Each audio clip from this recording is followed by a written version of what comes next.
passer la parole à Emmanuelle Gobi, avocate, qui va nous redire un petit peu quelle est pour elle la première des préconisations, des précautions à prendre pour rendre un peu mieux, un peu plus bienveillant le parcours judiciaire de l'enfant qui doit être protégé.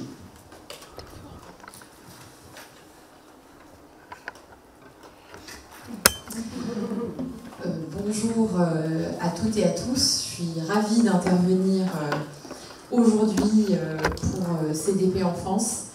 Et donc, comme l'expliquait Michel, je vais essayer de tenir le temps, là, parce que ça ne fait plus qu'on dépasse. J'essaie de tenir un quart d'heure. Comme l'indiquait Michel, je suis avocate, ça fait maintenant 20 ans que je travaille. J'ai commencé à travailler au barreau de la Seine-Saint-Denis pendant 10 ans, donc pas mal de secteurs aidés, avec cette caractéristique que j'ai en tant que collaboratrice assuré la défense du conseil, du département, donc de l'aide sociale à l'enfance, ce qui m'avait permis d'appréhender les dossiers d'enfants en danger. À l'époque, je n'avais pas d'enfants et je m'occupais principalement des délégations d'autorité parentale et des procédures d'abandon judiciaire d'enfants qui sont aujourd'hui appelées délaissement parental. C'était des dossiers dans lesquels il y avait très peu finalement de présence parentale. Et à l'époque, je dois l'avouer, je dois vous le dire, je n'avais pas vraiment conscience des dysfonctionnements. Je ne m'en rendais pas compte. C'est vrai que ça se passait très très bien au tribunal. Les magistrats m'appréciaient énormément. Et tout ce que je demandais, c'est vrai que je l'avais avec une grande facilité. Et je vous avoue que je n'avais absolument pas conscience des problématiques que je peux rencontrer, en tout cas à J plus 15 ans, dans l'exercice de mon métier. Alors c'est tout un cheminement de vie professionnelle qui m'a conduit à, en plus de journées déjà bien remplies, à essayer de réfléchir, à essayer déjà de continuer à exercer mon métier le mieux possible. Et quand on intervient, et c'est vraiment pas le cœur de mon quotidien, mais pour le peu de dossiers, enfin ça commence à faire quand même un certain nombre de dossiers de violences intrafamiliales que j'ai pu traiter, eh bien je me suis rendu compte que le temps, seul le temps, la résistance, la détermination permettaient de faire jour dans ces dossiers et permettaient avec un nombre d'années hypothétique de procédure, de parvenir à protéger le parent, souvent la mère, et les enfants d'une situation absolument ubuesque, difficile. Alors, vous devez vous poser la question de ce qu'est cette carte mentale derrière moi. Toute la journée, vous avez eu des interventions absolument passionnantes et édifiante sur la difficulté de notre système judiciaire à appréhender la complexité des situations familiales et surtout à identifier la violence et à protéger. Alors, plutôt que de vous raconter une énième, et je peux vous assurer, je pourrais tenir toute une après-midi dessus, des cas de dysfonctionnement majeurs, terribles, qui ont brisé des vies et des enfances, eh bien, je me suis attelée avec certaines de mes amies à penser à comment trouver quelque chose de positif, de vertueux, et de se dire, allez, on va essayer de trouver une solution pour que ça se passe un petit peu mieux. Et ce qui est amusant dans cette histoire, c'est que une des personnes qui a inventé, on va dire, l'audition amiable d'enfants était une avocate, c'est Anne-Marion de Cailleux, qui ne connaissait pas particulièrement le domaine des violences intrafamiliales. Elle était médiatrice, donc elle faisait de l'amiable. Puis à force de faire de l'amiable, elle s'est quand même rendue compte que dans certains dossiers, ça ne fonctionnait vraiment pas. C'était vraiment très très compliqué. Et à l'occasion du divorce sans juge, donc par la possibilité de passer par consentement mutuel sans aller devant le juge, c'était aussi une manière de déjudiciariser à l'époque, donc la loi de 2017, elle s'est étonnée d'un petit formulaire qui prévoyait que l'enfant devait signer un papier en vertu duquel il disait « Je suis informé que mes parents divorcent et je demande à ne pas être entendu. Et si je veux être entendu, dans ce cas-là, je passerai devant un juge. » C'est ce petit formulaire qui a été pondu à un moment donné par une personne bien inspirée à la chancellerie. Et donc, les enfants qui sont aujourd'hui en âge de discernement, alors on va pas, je pense que vous avez conscience de ce qu'est le discernement, c'est difficile à appréhender, mais en tout cas, il y a un certain nombre d'enfants aujourd'hui en France qui doivent cocher une case en expliquant qu'ils ne veulent pas être entendus dans le cadre du divorce par consentement mutuel de leurs parents. Alors, vous me direz qu'est-ce que ça a à voir avec, avec le sujet d'aujourd'hui? En réalité, tout est lié. Et donc, pourquoi, alors qu'on est dans la vie courante, avec des parents, a priori, qui arrivent à trouver des accords, on n'a même pas l'idée de prendre la parole de l'enfant, qui peut peut-être avoir quelque chose à dire dans le cadre de cette séparation. Il n'y a pas toujours de la violence partout. Et ça a été le début d'un cheminement, d'une réflexion, de se dire, mais cet enfant, qui a une famille qui va à peu près bien, a priori, des parents qui arrivent à exercer conjointement l'autorité parentale, et pourquoi on ne l'entendrait pas? Pourquoi on ne trouverait pas une solution? Donc, a émergé cette notion d'audition amiable. Et c'est là où le lien se fait. Le lien se fait parce que moi, parallèlement, je suis beaucoup plus dans le judiciaire, comme Anaïs vous l'a expliqué ce matin, et Pascal également. C'est particulièrement difficile de protéger les personnes vulnérables.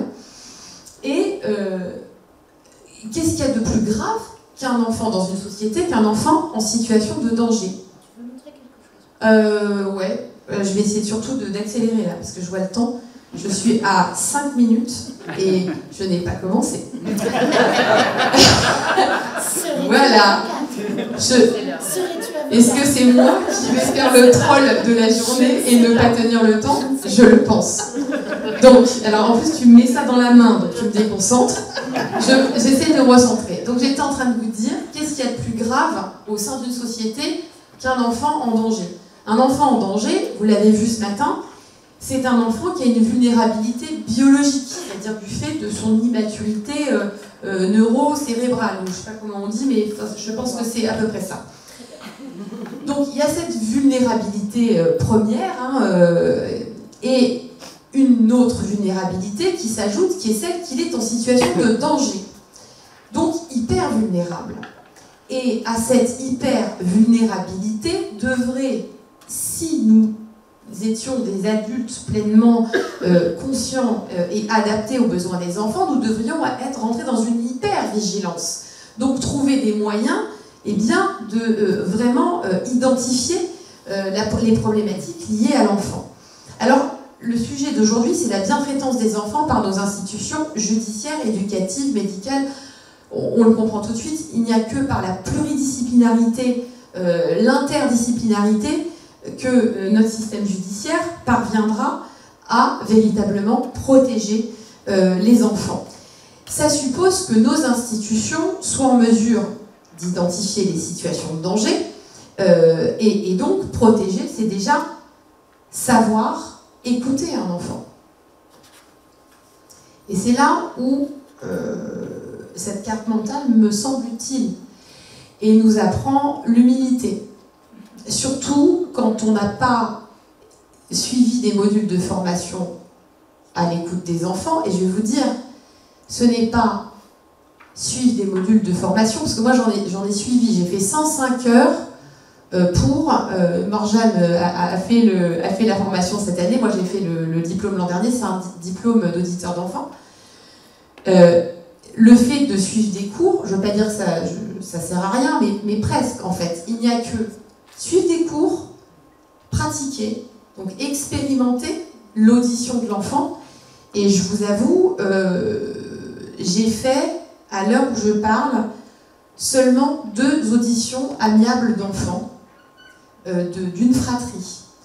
C'est extraordinaire, mais c'est très difficile de bien entendre. Franchement, je pense que c'est au moins 2h30, et là c'est des enfants qui étaient en situation de danger, hein, je précise, 2h30 par enfant, je pense au minimum 2 heures, pour réussir déjà à poser le cadre, à ce que l'enfant se sente à l'aise. Et donc, c'est vraiment très compliqué de se mettre à hauteur d'enfant. Et je vous lis une phrase qui est absolument magnifique et qui ressort donc du rapport de 2017 sur la démarche de consensus. Can we come mettre le son? Et je vous le lis, c'est une citation de Janusz Korczak qui avait été mise à la remise du rapport par le docteur Marie-Paul Martin-Blaché à Laurence Rossignol. Il disait « Vous dites c'est fatigant de fréquenter les enfants. Vous avez raison. Vous ajoutez parce qu'il faut se mettre à leur niveau, se baisser, s'incliner, se courber, se faire petit. Là, vous avez tort. Ce n'est pas cela qui fatigue le plus. C'est plutôt le fait d'être obligé de s'élever jusqu'à la hauteur de leurs sentiments, de s'étirer, de s'allonger, de se hisser sur la pointe des pieds pour ne pas les blesser. » C'est très très difficile d'entendre un enfant. Et regardez, un enfant en danger, le nombre de personnes qui sont susceptibles de recueillir leurs paroles et c'est ça la difficulté, susceptibles d'interpréter la parole de l'enfant. Comment voulez-vous vous y retrouver? Il peut parler à toutes ses relations, ses amis, ses frères, ses parents bien sûr, les parents de ses amis, les amis de ses parents, les voisins. S'il va, il fait un sport, il parle à un prof qu'il aime sur son lieu d'activité extrascolaire. Évidemment, un médecin, une infirmière, son psychologue, sa psychologue, sur son lieu de scolarisation, ses professeurs, assistante sociale, une infirmière. Et puis, un petit peu plus loin, quand on commence à véritablement rentrer, entre guillemets, dans le dur, là, il y a des tiers à la famille qui s'en mêlent. Et des tiers au cercle le plus proche et relationnel de l'enfant. Ça peut être les forces de l'ordre, ça peut être la PJJ, la protection judiciaire de la jeunesse, ça peut être le 119, on imagine un voisin qui appelle. Et donc là, il y a un occupant qui écoute le voisin, et puis il y a des personnes qui vont venir évaluer à la maison, qui vont rencontrer l'enfant, qui vont lui parler, qui vont parler à ses parents. Et puis à un moment donné, il y a peut-être quelqu'un qui va aussi saisir un magistrat, ça peut être un JAF, bien sûr que le juge des enfants peut se saisir, et donc il peut y avoir des experts, l'enfant va parler à l'expert, va parler à son avocat, il va peut-être avoir à un moment donné un administrateur ad hoc, et puis tout le service social, c'est du côté droit. Et puis vous savez à quel point les personnes, parce que ce sont des métiers qui sont difficiles, qui sont peu valorisés, qui sont insuffisamment payés, parce que voilà, c'est une problématique, on ne va pas rentrer là-dedans, mais ce sont des métiers durs et qui ne sont pas suffisamment valorisés, et donc il y a des intervenants qui peuvent se multiplier sur la même situation, et il peut y avoir une déperdition d'informations. La parole de l'enfant en danger est particulièrement difficile à stabiliser dans un parcours judiciaire. Et la parole de l'enfant, elle est essentielle aussi à sa protection, puisque, comme vous le savez, il est très rare que des gens violents ou négligents affichent leur négligence ou leur violence en disant, et en prenant cette responsabilité, c'est quasiment impossible à trouver. Quelqu'un qui va avouer spontanément ses défaillances et ses négligences vis-à-vis de leur enfant, parce que c'est une honte en fait. D'où l'importance des signalements. Si on n'arrive pas à recueillir la parole d'un enfant convenablement, eh bien, il faut compter sur les signalements. Signalement de l'école, donc un maximum de tiers à la famille, de l'école, des médecins, des psychologues, et j'insiste, quand il y a un signalement qui part, notamment pour le judiciaire, quand c'est interprété par les magistrats, et qu'il n'y a pas de preuve, si une institution a signalé, c'est-à-dire l'école a fait un signalement, et que les médecins de l'enfant ne signalent pas, que le psychologue de l'enfant ne signale pas, eh bien, ça ne renforce pas suffisamment les éléments du dossier et on peut passer au travers d'une situation particulièrement grave.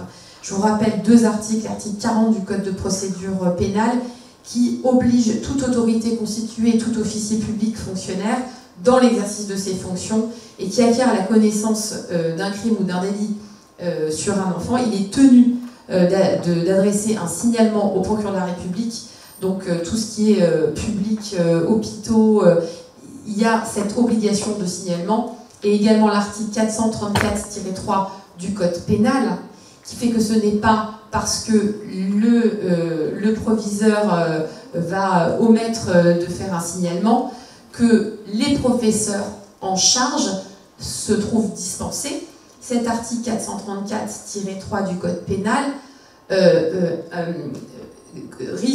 toute personne risque la condamnation pour quiconque ayant connaissance de privation ou de mauvais traitement sur un mineur, de ne pas avoir informé les autorités judiciaires et administratives, ou encore de continuer à ne pas informer, si l'infraction continue, l'autorité judiciaire ou administrative. Donc on a un système quand même qui est très coercitif sur le plan légal lorsque un enfant se trouve en danger et que les personnes ne font rien. Après, à ma connaissance, je ne connais aucun dossier où cet article 434-3 ait été appliqué.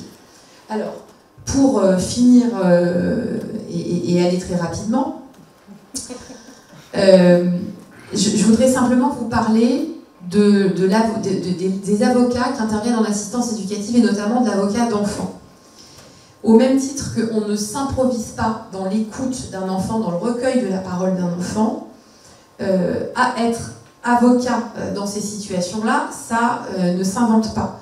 Idéalement, l'avocat est censé être hybride, ou en tout cas spécialisé, et avec des relais de partenaires avec lesquels il peut communiquer, au civil, au pénal. Donc c'est soit on fait une équipe d'avocats hyper spécialisés dans chacune des matières de la triade, c'est-à-dire le JAF, le juge aux affaires familiales, le juge du conflit, le juge des enfants, le juge du danger et le juge pénal, soit on arrive à peu près à maîtriser idéalement parfaitement ces 3 domaines pour pouvoir assurer au mieux la défense du parent ou de l'enfant.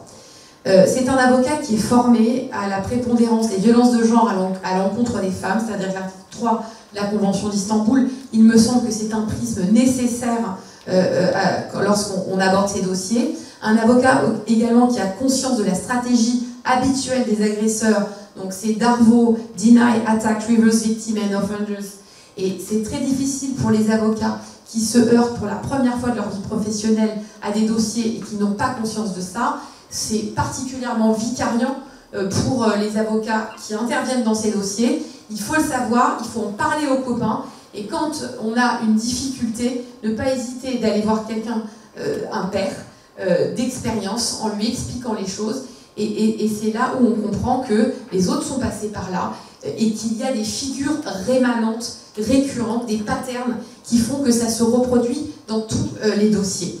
Également des avocats qui sont formés au système familial qui peuvent se reproduire et se caler sur le système judiciaire. Plus une situation familiale sera spectaculaire et souvent plus ce côté spectaculaire risque de se reproduire et se caler sur le système judiciaire. Formés à l'ambivalence des victimes, c'est-à-dire savoir qu'il y a des états de sidération et donc qui induisent des difficultés de compréhension, de peur, de culpabilité et des refus parfois de se défendre. Quand on est avocat et qu'on a quelqu'un qui ne veut pas bouger, qui ne veut pas porter plainte, qui ne veut pas aller signaler les violations de contrôle judiciaire, qui ne veut pas demander le retrait d'exercice d'autorité parentale parce qu'elle a peur de se faire tuer ou que les enfants soient tués ou fassent une vie d'enfer, enfin, c'est très compliqué d'intervenir. Évidemment, la parole de l'enfant, des personnes qui ont quand même des notions sur le protocole NIS, sur comment poser des questions, ne pas poser des questions fermées, ne pas suggérer, vraiment être dans une écoute totale, et une vigilance absolue à éviter l'instrumentalisation par un parent qui serait éventuellement pervers. Et là, je finis. Bon, on peut dire que j'ai encore... je peux tenir 1 heure, mais ça va pas. Voilà, merci. Merci.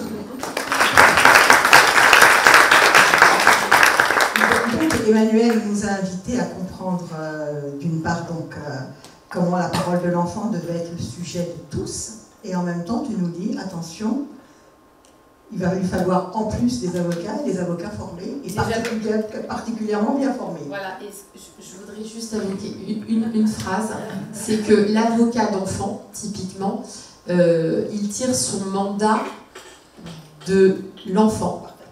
Voilà. Et pas du parent ou du juge des enfants. Ou de l'ASE, etc. C'est bien l'avocat de l'enfant.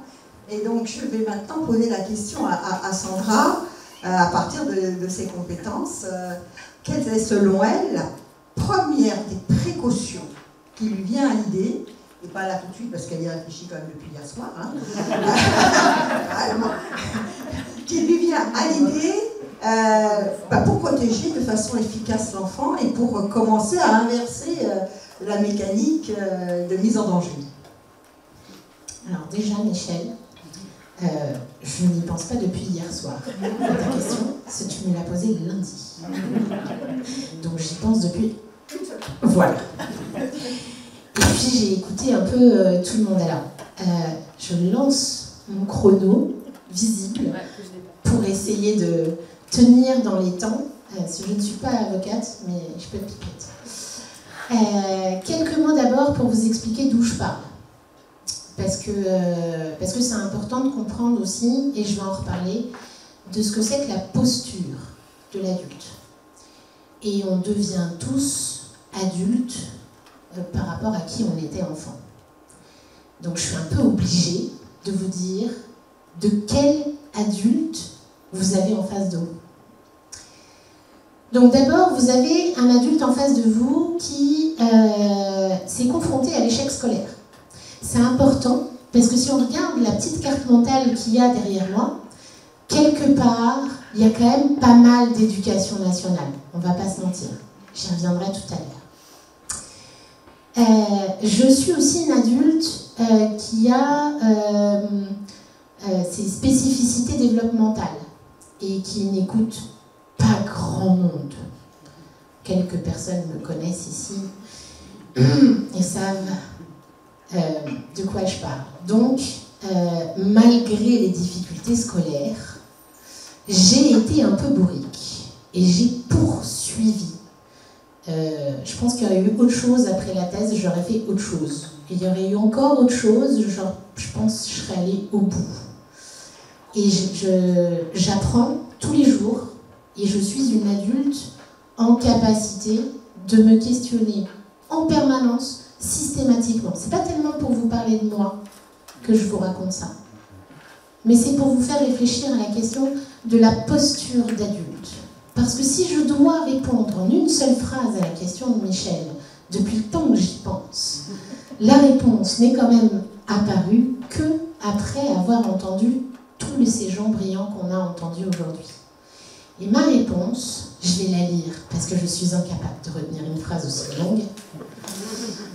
Si je dois répondre, si je dois résumer en une phrase, je dirais que la précaution à prendre serait de faire en sorte que chaque adulte du parcours soit en capacité de prendre ses responsabilités par rapport à l'enfant. Alors, elle est un peu complexe, ma phrase, mais je vais quand même prendre le temps de développer ça. Parce que j'interviens depuis maintenant une dizaine d'années avec tous mes copains de la sauce, qui commencent à être assez nombreux. Et j'en profite pour leur dire merci, parce que je suis aussi l'adulte que je suis grâce à eux. En intervenant dans des juridictions. J'ai fait cette année plusieurs interventions en cour d'appel. Cour d'appel où il y avait des JE, des JAF, qui, quand je leur racontais l'histoire que nous a racontée Stéphanie, Véro, ce matin, sur le développement de l'enfant, sur ce que c'est un enfant, me regardaient avec des yeux comme ça, en me disant « mais moi je suis juge pour enfants et je ne sais pas trop de quoi ça s'agit ». Donc je dirais que première précaution, c'est ça. C'est se mettre d'accord, tous là, tous ces acteurs, juridiques, psy, en santé, à l'éducation nationale. La première des responsabilités qu'on a en tant qu'adulte, si on veut protéger l'enfant, c'est d'abord de savoir ce que c'est un enfant. Comment ça fonctionne, comment ça se développe, et comprendre tout ça sans projeter ce qu'on voudrait très naturellement. Hein. Je vous le dis en toute franchise. Hein. Je suis devenue un peu maman sur le tard, et puis comme toutes les mamans, hein, j'ai projeté des tas de trucs. Je vais faire ci, je vais faire ça. Chez moi, il n'y aura pas de tétines, parce que les tétines, c'est moche, les tétines. Voilà, tout ça. Elle avait 24 heures, ma fille. Allez, 48. Quand l'auxiliaire de puériculture est arrivé et m'a dit et vous avez prévu quoi pour la succion? C'est-à-dire, je comprends pas. Elle va téter quand elle aura faim. C'est pas compliqué. Puis quand elle a plus faim, elle va arrêter de tétouiller. Alors, pas du tout. C'est pas du tout comme ça que ça se passe. Elle a aujourd'hui 10 ans et elle continue à mâchouiller. Et voilà. Et ben, on a acheté des tétines. Qu'est-ce que vous voulez que je vous dise? On a acheté des tétines et puis c'est elle qui m'a appris. Donc, première chose, savoir ce que c'est un enfant. Et puis, un enfant, c'est pas un enfant. C'est une multitude d'enfants. Une multitude d'enfants, ça veut dire aussi accepter qu'ils ne soient pas ceux qu'on voudrait qu'ils soient et que ça corresponde au modèle qu'on s'est mis en tête d'un enfant qui va bien. Je m'explique. Je vais prendre un autre exemple. En tant qu'enseignante, puisque après quelques années de recherche, j'ai passé l'agrégation et j'ai rejoint cette grande institution qui est l'éducation nationale. Et j'ai du coup fait face à la difficulté avec tous mes collègues de l'inclusion, sans être formée sur quelques troubles neurodéveloppementaux que ce soit. Je ne savais pas ce que c'était que le syndrome autistique, je ne savais pas ce que c'était qu'un spectre autistique. Et j'ai appris avec les enfants en classe aussi à déconstruire, reconstruire, apprendre, appelez ça comme vous voulez, prendre la responsabilité que l'adulte en classe doit prendre auprès des besoins d'un enfant, quel que soit l'âge et quel que soit son stade de développement. C'est-à-dire que oui, par exemple en terminale bac pro, ils sont attachants, ils sont remuants, ils ont du mal à se concentrer, pour la plupart d'entre eux, ils ne sont pas arrivés sur des voies professionnelles par plaisir, par envie, comme sur la planète des bisounours, ils sont arrivés là parce qu'ils n'avaient pas la moyenne dans les matières générales, en maths, en français, qu'ils avaient des troubles de concentration. Amandine nous en a parlé ce matin. On sait qu'à l'aide sociale à l'enfance, un grand nombre d'enfants se retrouvent déscolarisés, en échec scolaire, parce que, et vous l'aurez j'espère compris avec les présentations de ce matin, entre le pôle neuro et Amandine, oui, le trauma, les adversités, ça perturbe l'apprentissage. Et on peut se retrouver à la fin de sa seconde avec 2,5 en maths. Et pour autant, si on est un peu patient, et là je reprendrai les 2 termes de ma pipelette de voisine, le temps et la résistance de l'adulte qui accompagne l'enfant. Et en tant qu'adulte, faire preuve de cette patience-là aujourd'hui face aux injonctions contradictoires qui disent il faut avoir des résultats, il faut avoir telle moyenne pour réussir à aller dans telle filière, telle moyenne pour réussir à aller dans telle filière, c'est compliqué. Donc prendre ses responsabilités, qu'est-ce que c'est? Je vais l'évoquer avec un exemple, qui est une étudiante qui est arrivée en première année de BTS diététique, avec tout ce que ça renvoie comme notion de trouble du comportement alimentaire, etc., etc., etc. Je parle d'elle, je ne vous donnerai pas son nom, mais je lui ai demandé si je pouvais évoquer son histoire en colloque, et j'ai donc son autorisation pour le faire, et je vais vous parler un petit peu d'elle, juste 2 petites minutes. Elle est arrivée à sa première année de BTS diététique en fauteuil roulant, avec une bonbonne d'oxygène, en incapacité à suivre les cours. On a mis en place la première année une espèce de emploi du temps aménagé avec du distanciel, un peu de présentiel. Elle faisait des crises d'épilepsie, elle repartait. Enfin, c'était très compliqué. Une deuxième année où elle était un peu plus présente, donc un peu plus de présentiel. Et pour autant, les crises d'épilepsie ont continué. C'était compliqué.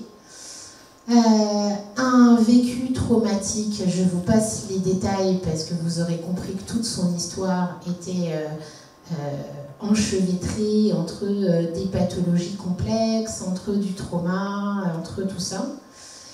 Et ça n'est qu'à la 3e année, en fin d'année, qu'elle a réussi, seule, sans fauteuil roulant, à venir faire une évaluation comme tout le monde. Eh bien, je le prends.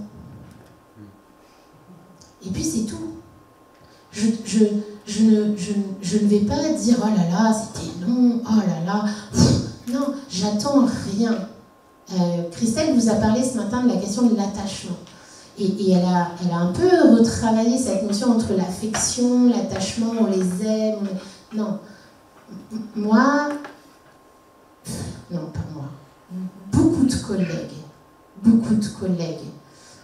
sur le terrain ont beaucoup de mal à ce petit recul-là, de se dire on prend ce que l'enfant est en capacité de nous donner et on tient le cadre, la résistance, la bienveillance et du mieux qu'on peut. Donc on se forme, on monte des parcours, on fonctionne en transdisciplinarité et on essaye de faire en sorte, et j'en terminerai là, de faire en sorte que tous ces acteurs autour de l'enfant construisent la même vision, avec les mêmes outils d'évaluation, avec les mêmes objectifs de respecter l'enfant en tant que personne, en tant qu'individu pas fini, ça veut dire pas compétent. Pas fini, ça veut dire avec ses vulnérabilités et notre responsabilité, il me semble, en tant qu'adulte, si on veut réussir à véritablement protéger l'enfant sans avoir de position de sauveur, quelle qu'elle soit, parce que c'est pas non plus l'enjeu que l'adulte prenne la place du sauveur, c'est vraiment pas un enjeu. L'enjeu, c'est juste prendre ses responsabilités d'adulte, savoir ce que c'est un enfant et lui mettre les plots dont il a besoin au moment où il en a besoin et comme il en a besoin pour que lui devienne l'adulte le plus responsable qu'il peut être.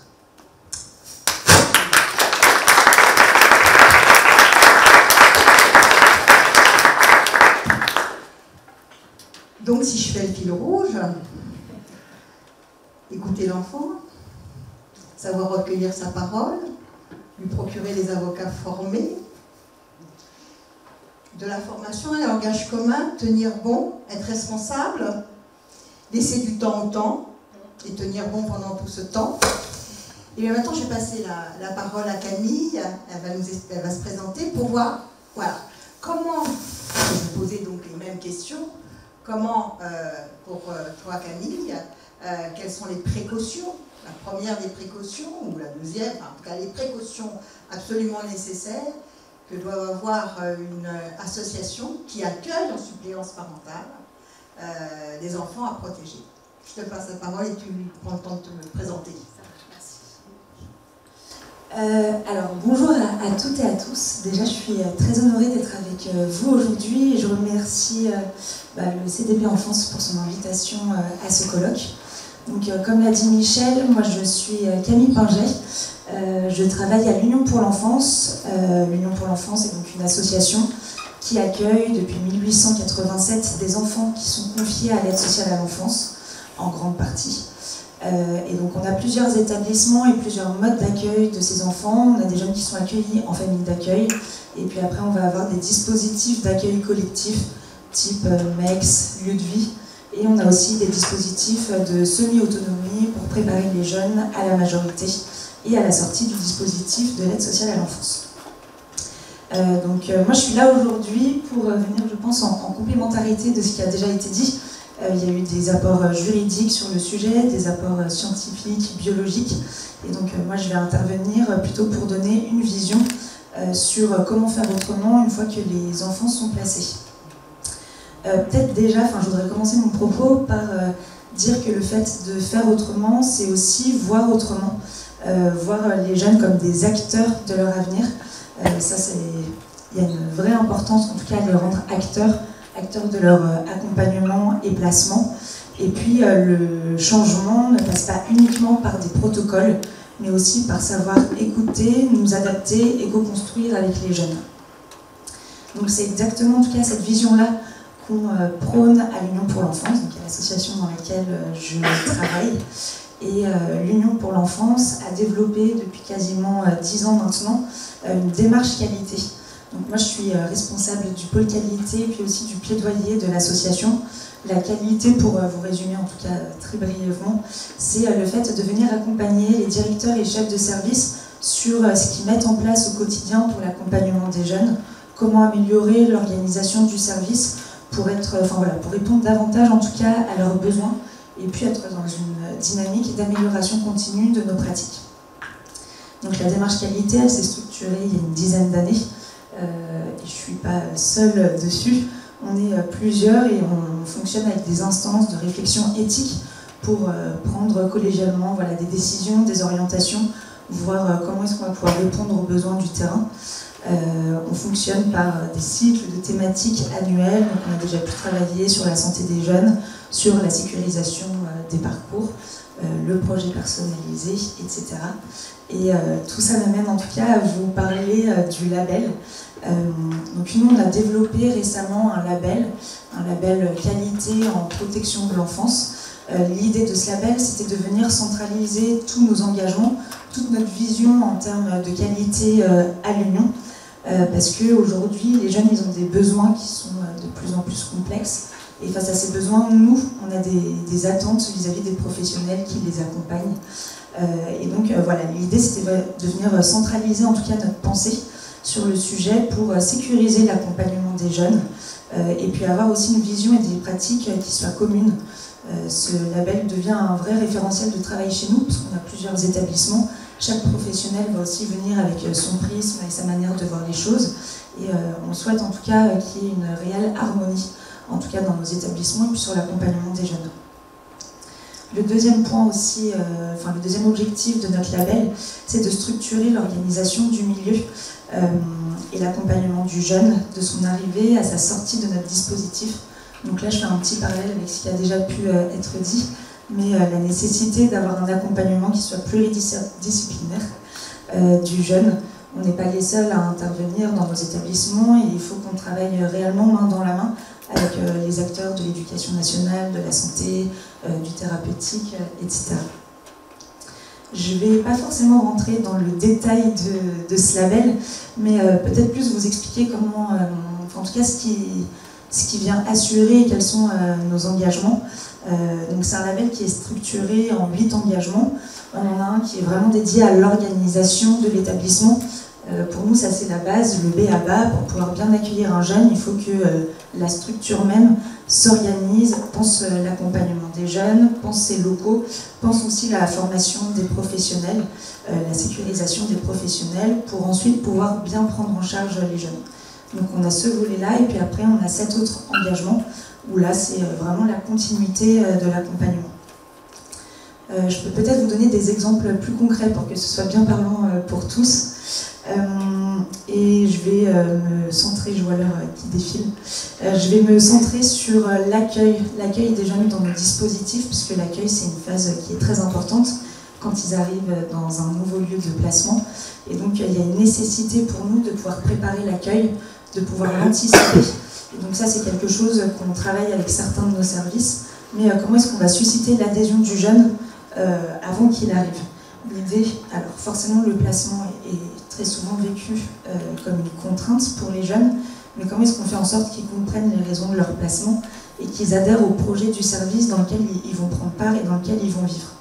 Donc ça passe par exemple par des rencontres qu'il peut y avoir avec des professionnels, aller rencontrer le jeune sur son lieu de vie actuel avant qu'il arrive dans nos dispositifs pour qu'il puisse connaître, rencontrer et avoir des figures, connaître, avoir des premières figures en tout cas à qui se rattacher.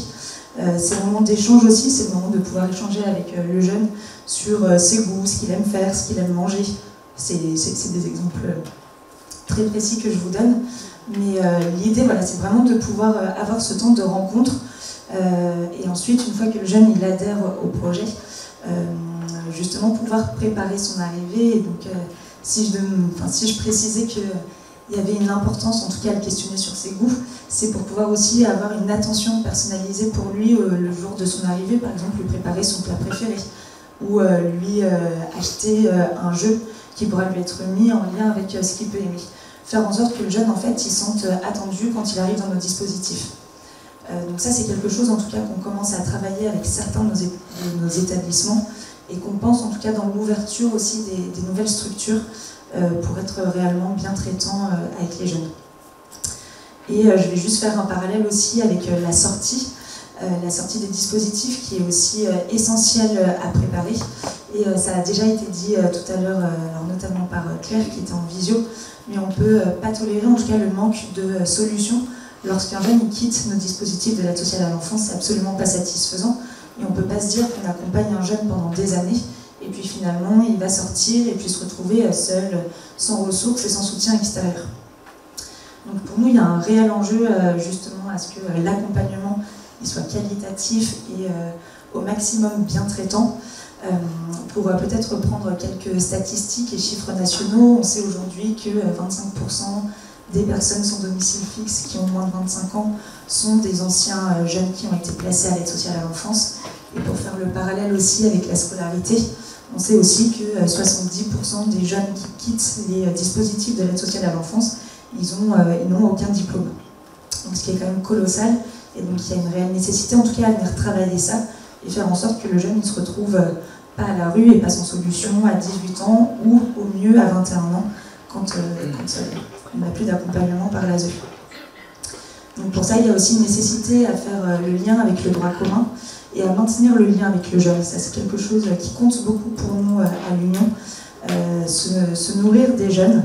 Donc je peux vous donner aussi là, des exemples très précis de ce qui a été mis dans certains de nos établissements. On a un service d'accueil familial qui a mis en place un groupe Facebook des anciens. Donc c'est un groupe où tous les anciens qui quittent la structure rejoignent et comme ça chacun peut se partager les actus. Donc quand il y a des actus de l'établissement type un événement annuel, un pique-nique, et ben les jeunes sont conviés, ils donnent les grandes actus de ce qui s'y passe et puis c'est aussi l'occasion pour les jeunes de pouvoir échanger et puis donner de leurs nouvelles. Il y a un autre exemple aussi que j'ai trouvé assez frappant cette année, un jeune que je commence en tout cas à bien connaître, qui a quitté donc nos dispositifs, qui aujourd'hui va bientôt avoir 20 ans, et qui a été accueilli pendant plusieurs années dans un lieu de vie. Et pour lui, son lieu de vie, c'est vraiment son référentiel. Il s'identifie, c'est sa seconde, c'est sa famille, et il vient passer les fêtes de Noël aujourd'hui sur ce lieu de vie. Donc je trouve que, en tout cas, c'est des exemples qui sont assez marquants et qui expliquent aussi la nécessité justement de maintenir ce lien. Je fais le parallèle aussi avec l'attachement, mais la nécessité d'avoir justement ce lien d'attachement et de rester des figures d'attachement pour les jeunes. Je vais peut-être m'arrêter là. peut-être nous dire, Camille, au-delà de ces cas singuliers, et c'est pour reprendre un petit peu ce qui a été dit sur, je crois que c'est ce matin, je ne sais plus quel intervenant nous a dit comment respecter l'enfant, c'était aussi lui donner des clés pour qu'il soit acteur de sa prise en charge, et peut-être expliquer quelle place nous donnons à l'Union pour l'enfance à nos jeunes dans nos propres instances de réflexion et de décision, parce qu'on ne peut pas penser à leur place et on doit obligatoirement penser avec eux. En tout cas, c'est ce que nous imaginons. Alors donc effectivement, pour nous donner la parole aux jeunes, c'est un vrai levier de transformation, si je puis dire. Nos jeunes, c'est pas seulement des bénéficiaires de nos dispositifs, mais il y a une richesse et c'est des ressources qui sont inestimables pour nous. Je fais le lien aussi, cette semaine, j'étais à la manifestation, mobilisation des 400 000 qui a eu lieu jeudi, et c'était l'occasion pour moi d'échanger avec les oubliés de la République. Et les oubliés de la République, oui, alors, pardon, effectivement. Les oubliés de la République, donc c'est un collectif d'anciens jeunes qui ont été confiés justement à l'aide sociale à l'enfance. Et donc j'ai pu échanger avec certains d'entre eux et ils sont revenus sur des échanges qu'ils ont pu avoir avec, alors pour ne pas la citer, en tout cas une députée. Et lors de cette rencontre avec cette députée, elle leur a dit vous devriez être contents d'être ici. Et j'ai été assez marquée par eux quand ils m'ont partagé. En fait, c'est l'inverse, c'est elle qui doit être honorée qu'on soit là. Elle devrait être honorée de pouvoir justement proposer des lois et faire bouger les lignes en se basant sur notre vécu et notre ressenti. Tout ça en tout cas pour vous dire que donner la parole aux jeunes, pour nous, effectivement, c'est essentiel. Et leur parole, ça doit être une boussole pour qu'on puisse se réajuster, mieux comprendre leurs besoins et donc mieux les accompagner. Quand on donne la parole à un jeune, on fait plus que l'écouter, mais on le reconnaît vraiment comme un acteur de son parcours.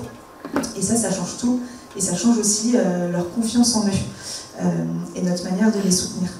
Alors à l'Union, ça c'est quelque chose qu'on a structuré. Donc comme je vous le disais, on a une démarche qualité qui se base sur des instances de réflexion. Et dans ces instances-là, on a des jeunes actuellement ou anciennement placés dans nos services qui viennent réfléchir, échanger avec nous sur nos préoccupations.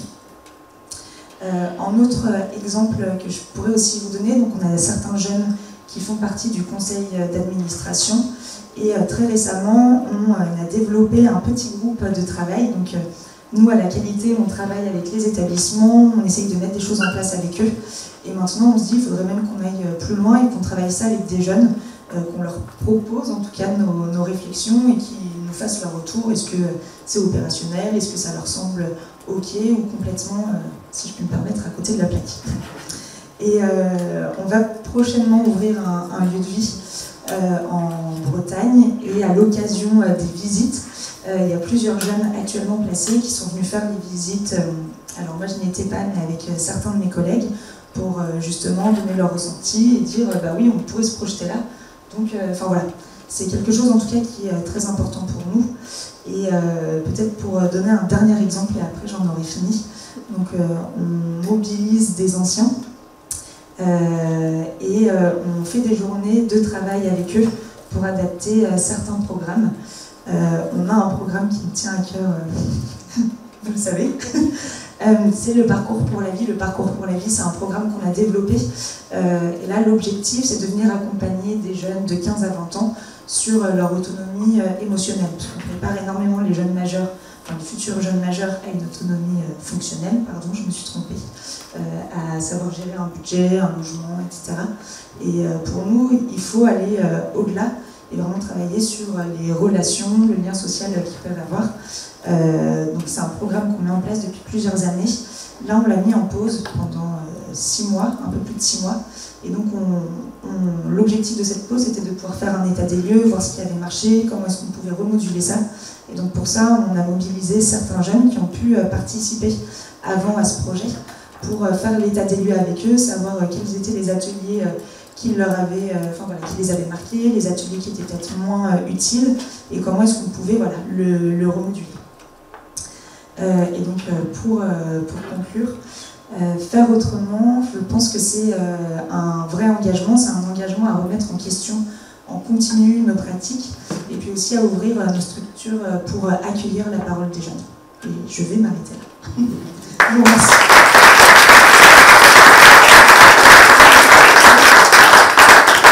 Pardon, je me permets de rajouter un petit mot juste par rapport à ce que tu viens de dire, Camille, et parce que j'avais écrit un mot en gros que j'ai oublié de prononcer et qui me paraît un peu essentiel au cœur de tout ce qu'on a discuté aujourd'hui, qui est la question de la psychoéducation. Amandine nous disait ce matin, mais en fait, il suffit de lui expliquer à l'enfant que son papa, sa maman, peu importe, il a un trouble, il a des difficultés, en ce moment il peut pas. Et quel que soit l'âge, finalement, on peut expliquer des choses, et pas simplement expliquer, mais la psychoéducation, elle est dialectique. C'est-à-dire que à la fois, on pose des mots sur la situation avec l'enfant, et à la fois, ça permet à l'enfant de nous rendre cette espèce de respect qu'on lui montre. Et c'est à ce moment-là que la relation, elle se stabilise.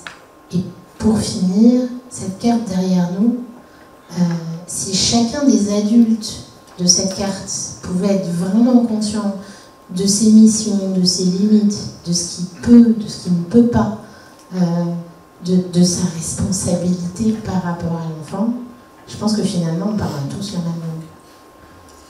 Merci bien. Je terminerai juste ce comment faire autrement par ceux qui me connaissent, une devise que j'adore, qui est en plus une devise anarchiste de Bakounine. L'enfant n'appartient ni à l'État ni à sa famille, mais à sa liberté future. Et je crois que faire autrement, c'est le laisser acquérir sa liberté future. Merci beaucoup.